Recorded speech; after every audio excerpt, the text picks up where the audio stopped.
is just fantastic. Captain's log, subdates 21-121.4.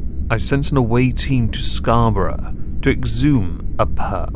This perp will be tried after death and sentenced accordingly. We've also arrested the BBC for crimes against children and robbing the taxpayer of valuable time. Oof, this is a bit too bright, isn't it? Let's go over here and be exciting. Welcome everyone to the halls of injustice. Today we have 2 perps for 1 crime. The case we are about to go through, though, does not have a sentence yet at time of recording. It is possible, as I'm recording this at the end of November, it could in fact, by the time this is made public, a sentence could have been administered. If it has been, it will be a pinned comment. If it hasn't, I will of course mention their sentence, the judges that is, and then, well, we'll just point and say, no, mine's better, because I've got a sentence. Don't worry, I've got you, fam. For this case, we need a victim. The victim's name is Julia Rawson. Julia Rawson went missing on May the 12th, and while her family did believe her to be, well, no longer on this realm of existence, the police did start a search. They started by going to various properties in Tipton, one of which was on Mission Drive. They also searched primary schools, allotments, and dredged a nearby canal. But it wasn't until they went to another property on Mission Drive that they then found Julia Rawson. What had tipped them off was the fact that a young man had taken a blood-stained sofa to a local dump. That man was traced back to Mission Drive. That man's name is Nathan Maynard Ellis. He lives with his boyfriend, David Leesley. The police then arrested both men and searched the property. In the property, they had found a napkin that bore Julia Rawson's nickname Juju on, in Nathan Maynard Ellis's bedside cabinet. On June the 12th and 19th, the police then found, in local areas including primary school and wasteland, bags. These bags contained pieces of puzzles. This particular puzzle had a sizable hint of Julia and her current status because they were parts of her body. Oh, and they had found one of her kidneys in the property that Nathan Maynard Ellis resided within, believed to be kept as a trophy. Eventually, Nathan explained what had happened in his very innocent way. He had met Julia by chance at the Bottle and Cork pub in Dudley. They hit it off, they had a few drinks, and they went back to Nathan's residence. This is where it gets a bit murky. Nathan claimed that Julia Rawson made a move on Nathan, and Nathan, not knowing how to react, decided in his infinite wisdom the best way to make sure she understood to back off was to strike her on the back of her head 4 times with a rolling pin. Nathan Maynard Ellis had claimed that he then took her to the bathroom to help treat her injury, to clean the blood, only for him to then realise she was no longer alive. It's worth adding now, Nathan did try to defend himself a little, saying that he just wasn't happy after being bullied at school and that he had stopped taking his prescribed medication around a week before Julia Rawson died, via him murdering her.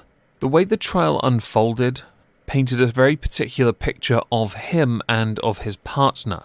So when the defense QC David Mason asked about his affinity towards making horror masks because it was believed he was making some for charity events, Nathan Maynard flexed about how he had left with a distinction from college and had continued to self-teach to progress to higher grade materials and castings. He was also asked about other allegations against him, of the rape variety, because there were 5 charges against him during this trial as well. Yeah, this guy's, Nathan Maynard Ellis has a mountain of accusations levied against him. It's okay, David Leesley does too. He's just not as interesting. I do want to point out something. Because of the way Nathan has referenced his entire story of an accident 4 times, to then assist to realize she was no longer there. He is attempting to use diminished responsibility to get a reduced charge, because there's no version of this where he doesn't go to prison. The only issue is whether it becomes involuntary, which it can't. You hit her 4 times. You then cut her body up. The prosecution's way of addressing this over the month-long trial came via Karim Khalil, who claimed that Nathan had harbored dark thoughts for many years and focused mainly on the sexual assault of women and their violent killing, with him showing a particular interest in themes that involved serial killers and dismemberment of bodies.